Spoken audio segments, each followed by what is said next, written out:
Hello, and welcome to another episode of the Big Red Arrow Roundtable. This is a panel discussion amongst people who create vintage tech related videos, whether it be about vintage computing or vintage gaming. We are a sort of support community for people who make this kind of content, and occasionally we like to talk about topics of interest to people who make this kind of content. And it has been in and out of the news, especially with, at least here in the USA, the tumultuous state of the country, the topic of mental health and how it pertains to making YouTube videos. And before I continue, I should probably add a disclaimer. We are not mental health professionals. This is not professional mental health advice, but it can be helpful to participate in a supportive community, maybe share what you're going through, and possibly get advice and support from others. So that is actually our topic today. Making YouTube videos can be sort of a roller coaster sometimes of making content, publishing content, responding to comments about that content, feeling pressure to make content. And this is all the stuff we'll talk about today. I do have a couple of questions to possibly keep try to steer us in certain directions. But one thing I'd like to do is just sort of start out and getting a baseline, if at all possible. Like, what do you normally struggle with? Maybe that can help. For example, me in particular, my mental health struggles in creating content are all around anxiety. I have a great idea, but then I get anxious about whether or not I can execute it. I obsess over it sometimes. And then when I finally publish a video, I feel very good about it, but then more anxiety starts building about, well, what about my next video and things like that. I just sort of like to open this up to the floor. Is there anything in particular that has hampered or maybe even made better? Sometimes making YouTube videos can help your mental health. So if anyone would like to just sort of jump in, where are you at right now? What do you struggle with? Well, I suppose I can pick someone in particular. How about Ron? How about you start? I was going to say part of my issue is that oftentimes I'll fret over like what type of content do I want to do, and then I'll go through and I will get all of the equipment, get everything gathered, do the research. If you need something on hand to actually show off as part of a demonstration of whatever that thing is, and then I get to the point where I feel like I've accomplished that goal almost, where it's like one of those things where they say if you've got an idea, don't tell people about it until you're ready to execute whatever that thing is, because it's your brain gets the same sort of reward talking about a thing and instead of actually doing the thing. So my problem is a lot of times I will get there, I will get everything collected, I'll be ready to go to do a project, and then I'll lose that enthusiasm for whatever that topic is. And then it's this kind of this spiral where it's like, well, if I gave up on this, what am I giving up on next? And so it's oftentimes it's very hard, and you kind of beat yourself up a little bit because you're like, you've got a cash outlay, or you've got like just the time of doing the research and putting those things together, and sometimes it can kind of compound on you. That's what I kind of struggle with a lot of times. Yeah. Yeah, the kind of you're right. I recognize the trap of you go through it all in your head and you solve a problem, but now your brain considers it solved even though you haven't actually manifested anything in the real world yet. Right. So I do get that. Philly, what about you? Do you have any? Where are you at in terms of mental health and how you create content? Well, at the moment, I'm actually taking a break from making my videos just because I was feeling quite burned out writing scripts and thinking of what to cover next. But initially, the thing that was holding me back from doing videos was the fact that everyone's sort of done gaming videos, and I was worried about doing something new or standing out. And I was a bit put off by making videos because I was like, I'm not doing anything different, so why would people watch me? And then after a while I realized people come to watch me, not necessarily my content. Mhm. Yeah, I'm definitely hearing burnout and possibly a little hint of imposter syndrome there as Oh well. yeah. Yeah, no, I get it. I did actually read before we started that you were taking a hiatus, and maybe that's something that it sounds like taking a hiatus is at odds with the whole hobby of creating content because we're expected to feed the algorithm or something to try to come out with regular content. And that's something we can talk about in a bit, but we haven't quite yet heard from Andy. Andy, what is your what is your baseline? How do you what do you struggle with at the moment? If you mind Um, sharing. no, it's fine. I mean, a lot of the reasons why I ended up doing vintage or retro or a computer channel really, because these things were just computers when I was, playing with them. But that was because I work as my day jobs, kind of the things that I work on are glacial in getting any sort of, a dopamine fix of feedback. Um, I was originally doing a YouTube channel on software engineering practice and testing. And as you can imagine, that's got at least 2 viewers and is not a particularly exciting thing. And when I changed jobs, sort of moving up the ladder, that became too much like work and work. So it stopped being a passion. And I turned to, well, I like doing the YouTube thing. I really like creating videos and the creative side of it.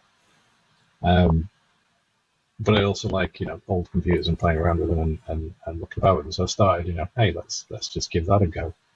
And initially it was my, way of making my mental state better. But I'm trying not to fall down the trap of, getting caught in an anxiety thing, like you said, where it's the pressure to create content and get it out, and there's more weighing on it, and then you start worrying about whether people are going to like it. The weird thing that happened for me is I had one video that I didn't really think was, really that noteworthy, when I only had 20 something subscribers, got 10,000 views. And then suddenly I've now got 750 subscribers. It's still small, but then I was, constantly hitting sort of over 1,000 for a few videos.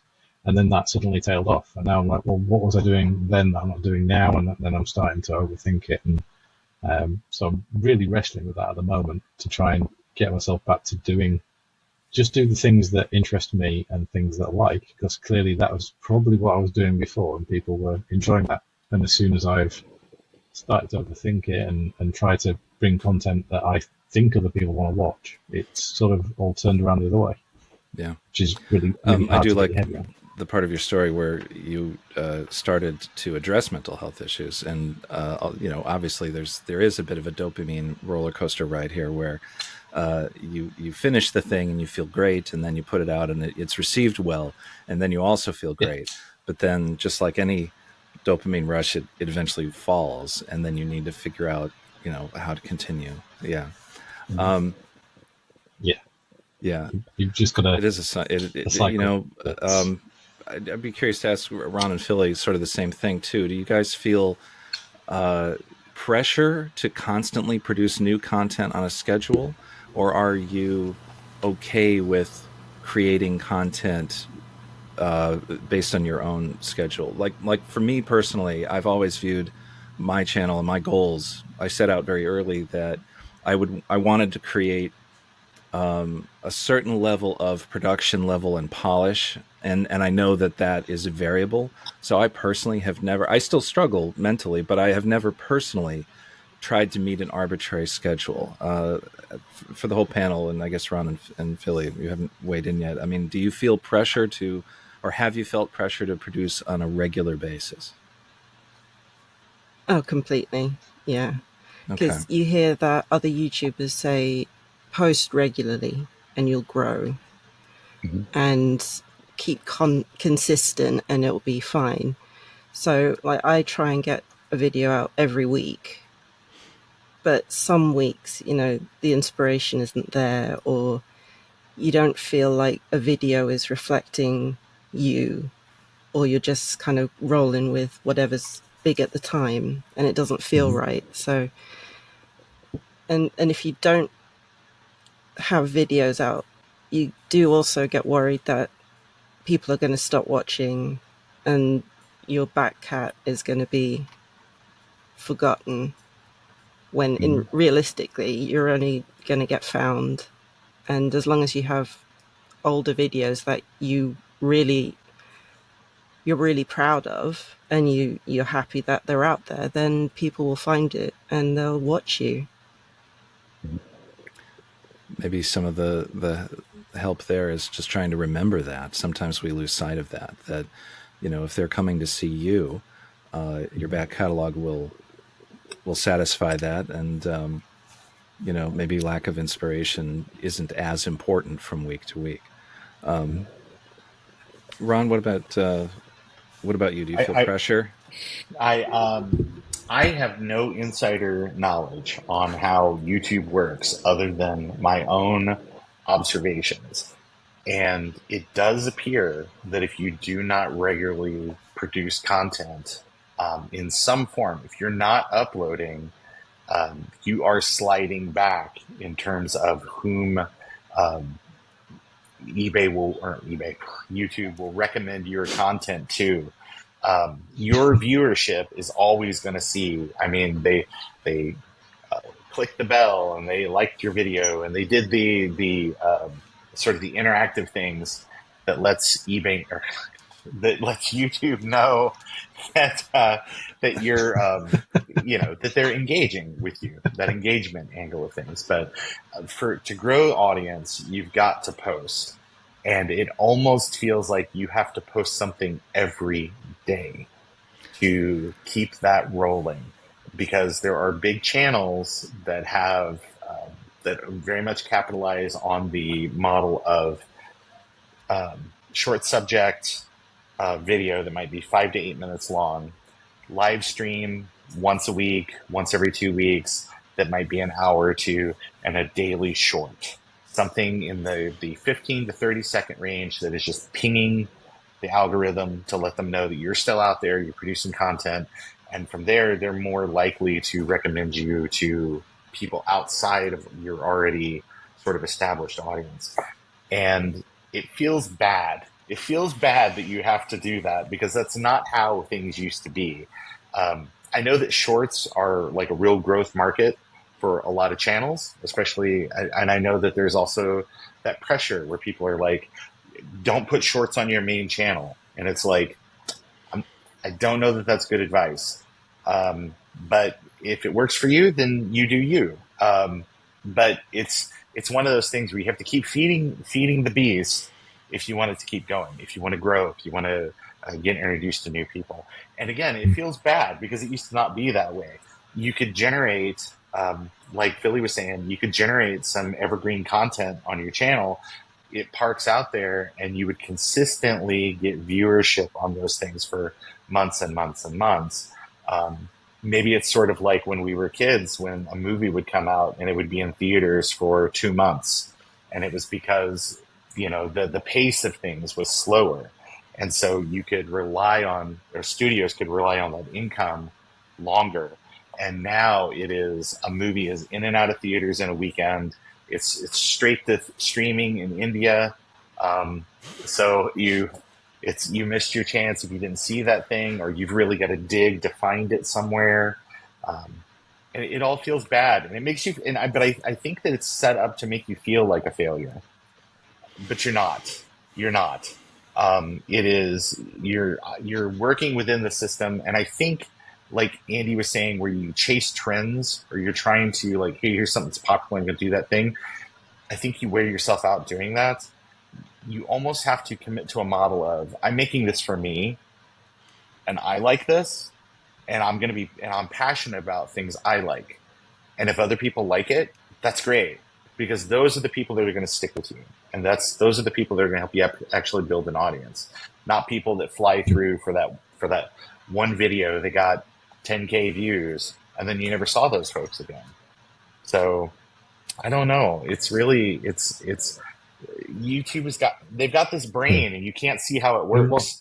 So it's, you can throw your heart at it as much as you want, and just have it not work, and it makes you feel bad. Yeah, and what I think what I've discovered, or what I've come to the conclusion with, is the content on my channel that does well are the things that are me just solving a problem that I had, without really thinking that if I've got that problem, then other people might have that problem, and that's why they're actually interested. And then other things where it's just genuinely me being me and sharing my journey of things.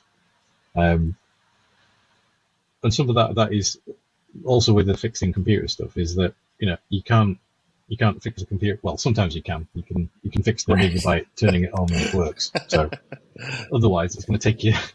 I mean, having to edit like 15 hours worth of footage down to something that's like 11 minutes that isn't boring. It is hard work but rewarding. But it also means that it's very difficult. There's only so much time you can spend doing that to end up with a. So I've got a huge backlog of footage, but I can't go back and redo any of that if I don't like it. Once you've fixed the computer, if you didn't get the shots you wanted, and you can't plan it. So that's where a lot of the advice for, there's a lot of advice out there which is great for particular types of channel, but that's a lot of that doesn't map to what we do. The closest other niche that I've come across is probably the automotive one, which is kind of blowing up at the moment. But they've got a similar thing where if you're doing crash repairs, like in the car, you're doing repairs, and you don't know actually what's going to be wrong. So there's a whole journey in that. And you can set off with a plan in your mind of what you're going to do, but it can be quite demoralizing if like what you thought was going to be wrong with it isn't, and it ends up taking maybe 24, 48 hours, elapsed time longer to fix the problem, to get you enough footage to create a video that has an ending. And it's realizing that actually you probably don't need to have that absolute ending in order to release a video necessarily. But I'm just not sure where that fits with an audience kind of, coming in and because I've done things that are halfway through as far as videos go, and they either generate a lot of comments and feedback, but then like, have I lost that momentum if I don't get if the next video isn't the continuation of that, which it never is on my channel. It's like there's like a year between like first part and second part, because that's how long it's taken to get something. You can take it. So yeah, a lot of that bad advice is from other sort of YouTube niches that don't fit. Is probably one of the biggest sources of pressure that really isn't the there. advice for scripted content is drastically different than for unscripted content. But we don't always know that, and a lot of the advice out there is for scripted content. I just had a quick thought I want to interject. If you've actually started something and ended it halfway through, and then you resume it a year later and come up with a part 2, I would put that in the thumbnail, like 1 year later, can we, right? Something silly, something attention grabbing there. Yeah, a lot of people like to think of YouTube's recommendation system, the algorithm, as this, sort of a Pacific Islander god that needs sacrifices, or something like that once every week. One of the best, most helpful pieces of advice regarding that, not necessarily in terms of frequency and mental health, but in terms of trying to understand it, came from the YouTube Content Insider channel. I think that's what it's called. I could be wrong. And it's from YouTube themselves. And once in a while, the product manager or someone very high up, managerial, involved with YouTube will produce something, like maybe someone who's product manager of analytics, and they'll drop some advice that's very helpful. For example, the recommendation algorithm really is it's not necessarily based at all on your titles or what the content or hashtags. It's based on metrics. It's completely based on observation of your audience. And so the advice was, don't call it the algorithm, call it your audience. Replace algorithm with audience. And if you think about that, absolutely, that can help make some of what happens make sense. Obviously, it'll make different sense to different channels, based on what it is you do. But I would recommend trying to think like that. Like the next time you're puzzled by what's happening. Yeah, I try to make content that Mhm. I feel like I would want to And watch. that's great advice. That's worth repeating. Yeah, That's audience. also what So I do, and I think that's a huge way to avoid uh, imposter syndrome, as mentioned before, and self doubt. If you're making content that I'll be the first to admit. Occasionally, I'll go back and watch my own videos, which seems very silly, but if I've put like one video I put 3 months of work into, and about once a year I will go back and watch it, and I'll feel good about myself because I made it for me. Mhm. And it found, the only thing to possibly watch out for is that if you put in that much work into a video, but it doesn't find an audience, then you have to somehow bolster yourself for that, and maybe you can temper that with making other content or looking at other successes you've had or something. But yeah, make content for yourself first is great advice. yeah, I mean, on that note about a video that's not done well, I had actually that, and I made another video on a similar topic, and did what the YouTube advice at the time was, and put the end screen video as the one that I thought was a good video, just didn't get the views because I did it when I only had 23 subscribers, tiny little channel. It was a good video, but it just wasn't, but once I'd, gone a bit further down my Amiga 2000 journey, I linked back to that, and now it's got over 1,000 views. So it's gone from like 28 views to over 1,000 because more people were seeing it because my channel was seeing more. So it's not necessarily. Also, like to go back is that if I was to do this video again now, what would I do differently? Mm-hmm. Is there something I can actually learn from it? And psychologically, that can really help. To try and take the triumph from your own failures. There's always something you can learn, and to some degree, that's kind of what I like about YouTube. Is it's no. I kind of take every video that I do as an opportunity to start afresh. Let's try something different, something new, and try and fold in the skills that I've. Well, I say skills. Stuff that I've done previously that I feel I am slightly better at into the next thing I put I think out. that's really good too, is because you learn as you go and you figure out what works for you, and uh, you kind of develop your own little like style and the mannerisms of how you make your videos and how they feel. And I think as you build an audience, people see that, and that's what they come back for. Like Billy was saying, that they're a lot of times it's like, yeah, I'm interested in Amiga stuff, but I'm more interested in hearing Andy talk about Amiga stuff. And for folks, I know that that's really difficult for them to come to accept. But there's kind of this quote. There's a guy. His name is Joel Hodgson. He made this little puppet show where they make fun of bad movies. And over the years, he got a lot of feedback from executives and from industry people that knew how to make that show a success. And every time people recommended big changes, or this is how you grow your audience, this is how you do your thing, what he reminded those people is that we don't have to do that, because the right people will get it. The right people will understand what we're laying down. And those are our people. And those are going to be the people that support us and make us feel good about what we're doing. And when we're down, those are the people that are more, that are going to be the people that support us and lift us back up. Because again, it's really hard. You can put things out there that you're like, I could have swore that people would have liked this.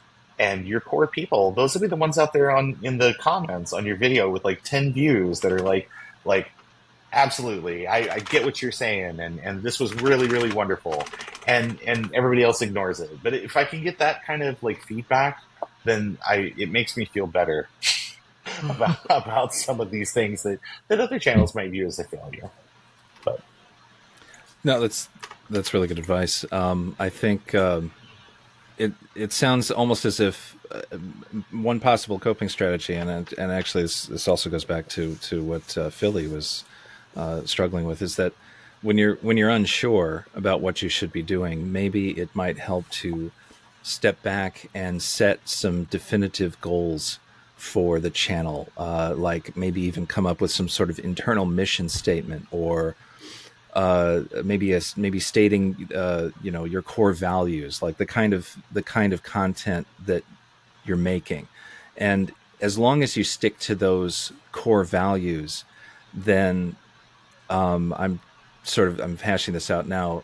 If you're making content that sticks to your core values, then whether or not it does well or not, you'll still feel good about it because you made content that you value, and that eventually the audience you grow will also come to value.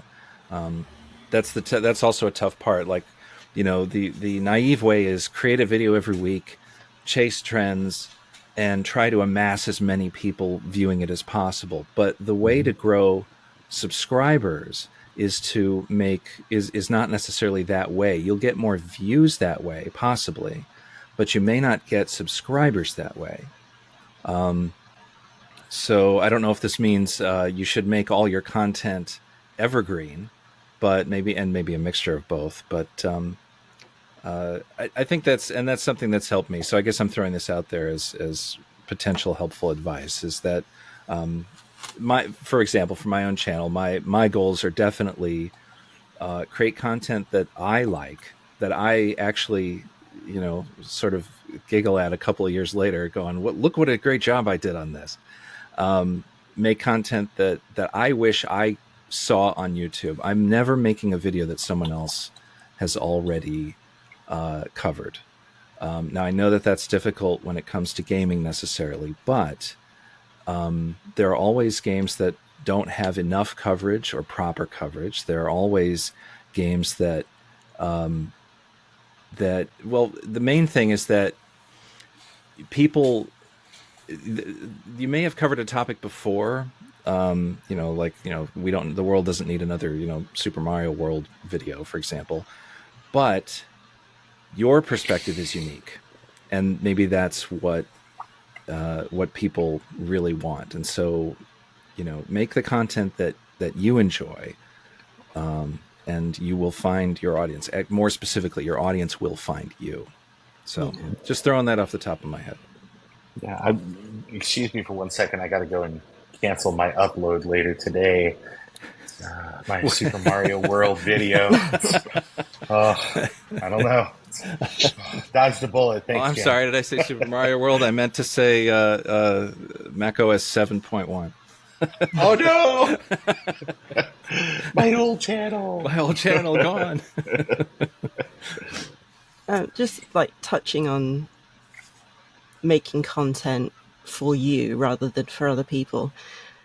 I normally make videos on like retro gaming and modern reviews and all sorts of things. And I got into Fallout 76 after about a year of not playing it.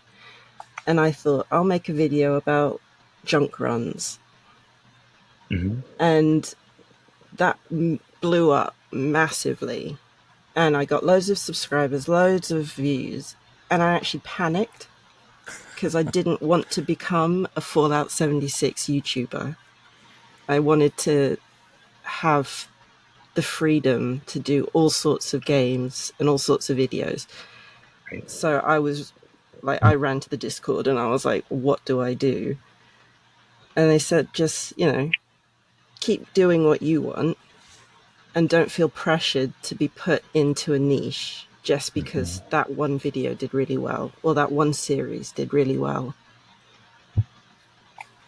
I think that's great advice, because you got the views from the popular thing, but it's hard to remember that a small percentage of them will stick around because it was you that they liked and not necessarily the content. Yeah. So I would agree with that advice. Andy, did you want to add to that?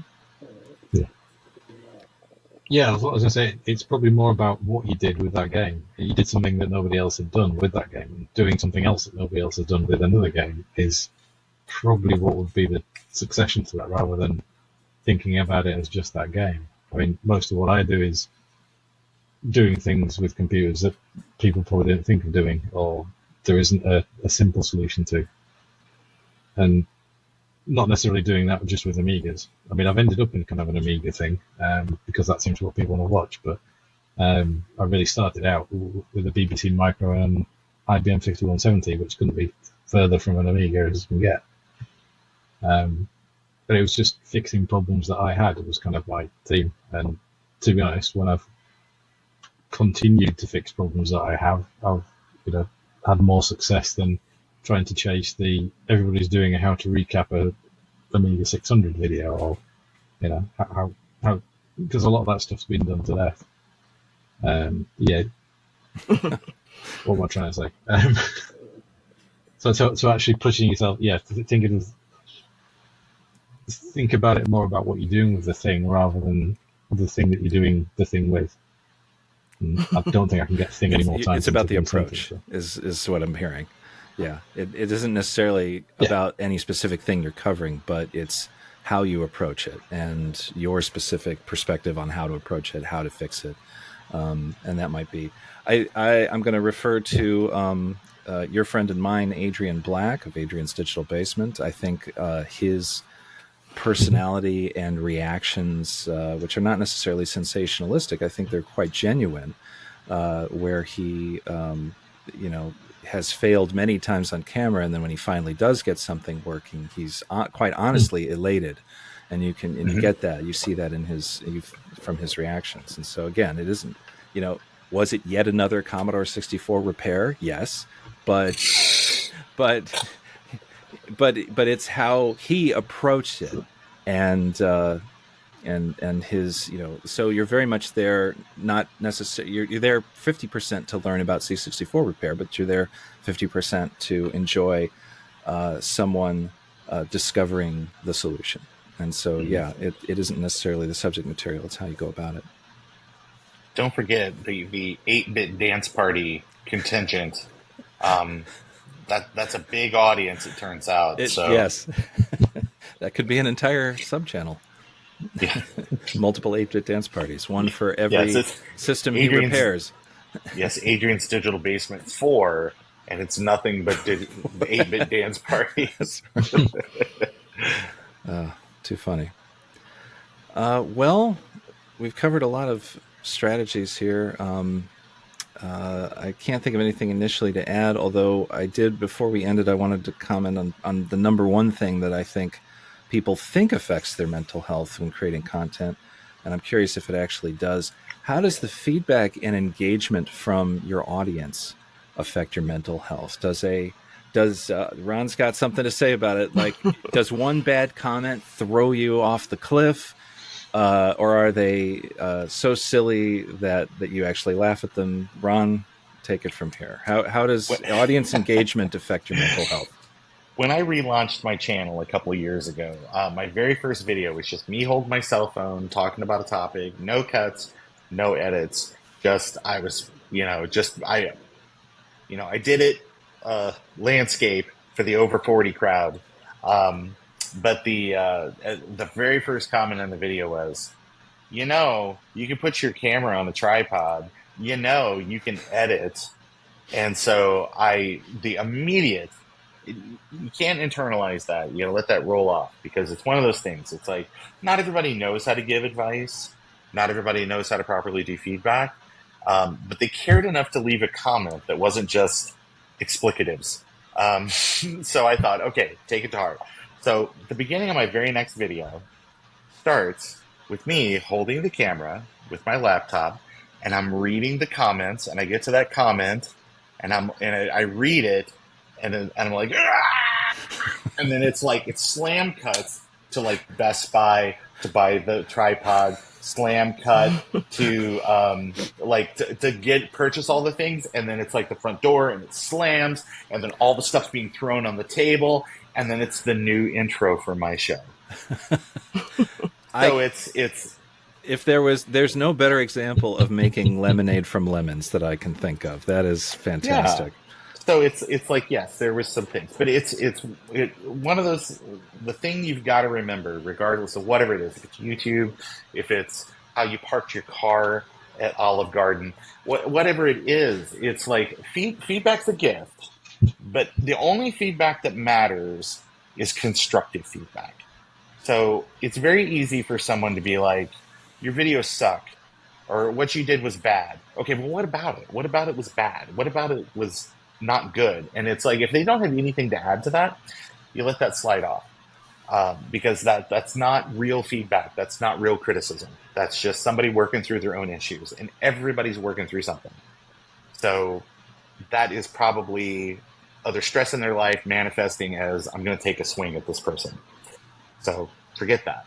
But you've got the ability to listen to people in your community that are honestly going to come back to you, and they're going to say, "Hey, I like this. You should do more of those things." And take that stuff to heart. But don't listen to people that were never interested in what you were doing in the first place. Um, I got some because I do shorts on my channel, and the shorts aren't necessarily retro computing stuff. It'll be like, here's some, like, a sign that I saw that's funny. You can make a little joke about it or something, or it'll be a license plate because I went to a computer show just this last weekend, and there were a couple of people that had 6502 license plates, and they parked right next to each other. So I just panned across and like, what are the odds of this? And I'll post that on my channel at some point, and I'll get a couple hundred views maybe. But there are people that'll come back and be like, you shouldn't do that. You shouldn't do that. That all needs to be on a separate channel. You need to, or don't do that content at all. You killed your channel when you did that kind of thing. And it's like, okay, challenge. Tell me something on my other videos that I was doing that you really did like. Most of the time, those people can't tell you anything. It's because they didn't like what you were doing in the first place for whatever reason. It could be that they're insecure about their own abilities to get out there and be a creator and get started. It could be that they were just having a bad day. It could be any number of things. Like, don't listen to that stuff. Don't internalize it. You'll just drive yourself insane listening to haters and people that never wanted you to succeed in the first place. So Ron's superpower is empathy, it sounds Yeah. like. Yeah, it's so weird. It's so weird how other people are people and not just NPCs in your story. I think if we could figure out a way, like my genie wish is that the first wish is, which might be bad, I don't know. It's always, there's the catch, but it would be like, let everybody on the planet know that other people are people with their own dreams and their own ambitions and their own foibles and fears and stuff. And how much better would everything be if people would just recognize that? Yeah. And the other two are for money, but that's it. Yeah, I was just say is you always find those people that make comments, the critique about how you should do, so they're always the one that have a channel with a video that they posted 4 years ago that has 2 views on it.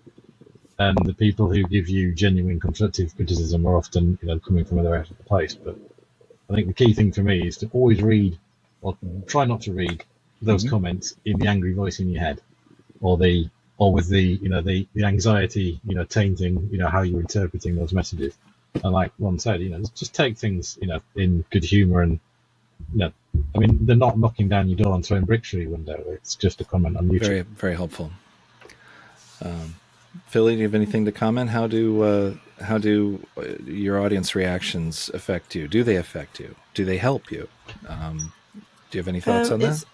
Excuse me. It's kind of, I've got two polar opposite kind of feelings. Like when I get a bad comment or someone who's doing the actually, or trying to correct me on something, or just like pointing out something, because I don't claim to be a professional in anything. So when it comes to that, I always talk to someone else about it, like other YouTubers who have gone through the same kind of things, because they are more experienced than I am.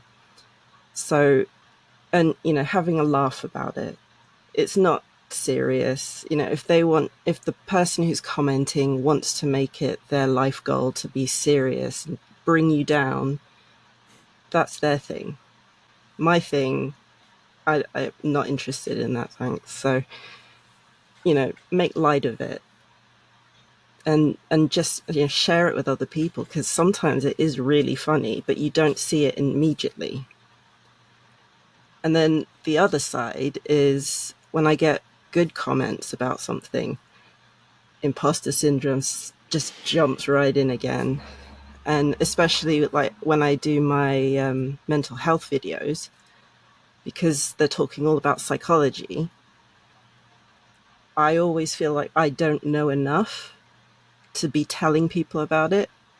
Even though I've got a degree, I still don't feel like I'm in the place to be telling people, oh, this is why a cozy game is cozy, even though it's like harmless and it's not changing anyone's life. It's just bringing a subject forward and explaining why you feel certain ways toward games. So it's very polarizing with the comments, but again, just talking to other people about it, because we all know other YouTubers, we all have friends, and some of them are more experienced than us. Even if they do completely different videos, we all have the same kind of people in our comments. So it's just support, really. I think that's great advice. I mean, just looping back to the whole reason this video exists. We are a community of people who make these kinds of videos, and so it's nice to have a Discord server or 2 or 3 that you can go to just bounce ideas off people. Realize that you're not, you're not the only one. Even if you are having trouble, sometimes they can provide perspective that you didn't think about. So I think that might be a great place to end here, is to just, if you're struggling with mental health when it comes to content creation or otherwise, try to seek out a supportive community. Look online, look at YouTube. If you have events in your area, for example, in the USA, we have some vintage computer festivals throughout the country, throughout the year. I know there are some in the UK as well, plenty actually. Maybe try to seek out and talk with other people there. And if you're still having trouble, then don't be afraid to reach out to an actual professional. That can also be beneficial, even if it is or is not specifically YouTube related. Before we close out, would anyone like to bring anything up that maybe we should talk about that we haven't? I just wanted to say that I would be nowhere in this hobby if it wasn't for the kindness and the patience of other people that took an interest in me, took an interest in my content that I produce. And it's been my experience that while there are a few just blockheads out there that for some reason cannot figure out how to move on to a different hobby or whatever, I think that a majority of the people in the retro computing, retro gaming, retro console communities are genuinely good people that want to see other people succeed, that they don't have this zero-sum game mentality about like that. It's like, well, you did this thing that obviously detracts from things I'm doing. Thankfully, that is not really the case, or if it is, those people are such a minority that they're easily ignored. So I want to encourage people to just keep making things for yourself, and the right people will find that stuff and be supportive and like what you do. And you don't need 400 million subscribers to find this hobby enjoyable and be kind of a therapy on its own. It was really lonely during the pandemic, and there's so many cool channels and there's so many cool people doing things that weren't doing it before, and they took this opportunity to reset and refocus and to keep doing that stuff. So when you meet people, go out, subscribe to their channel, go out, join their discords, try to be as supportive as you can, because you don't know just what a difference you make just being there, just saying hello, or just checking in, or even just like 2 lines. It just says, saw the new video, really liked it, or saw the new video, thanks for making this, it really spoke to me. Like, that's so powerful, and it takes no time out of your day to do those type of things. So make those investments in kindness when you can, and I think that everyone's mental health will take a bump in the right direction. It's fantastic. I have nothing to add. Sorry. No, that's very well put. Andy, Philly, anything you might want to say before we head out? Just be kind to yourself and be genuine, because people will like you, even if in person you're like, oh, I have no friends, no one wants to hang out with me. There are so many people in the world, and trust me, they will like you as long as you're not overdoing it or being someone you're not. Just be yourself and just be kind. That's great advice. Andy, anything at all? Or it's okay to not. It pretty much has been. I think it's all been covered now. But yeah, I mean, one thing I would say is life is a lot of like the sort of safety announcement on airplane is make sure you've got your mask on before you start, worrying too much about, what other people are getting on with. If you're approaching your life from a comfortable place where you kind of know what you're doing and not necessarily self-assured, but at least, you're making sure you're looking after your own health, your own, be that physical health or mental health. Do that before worrying about somebody else's health. Yeah.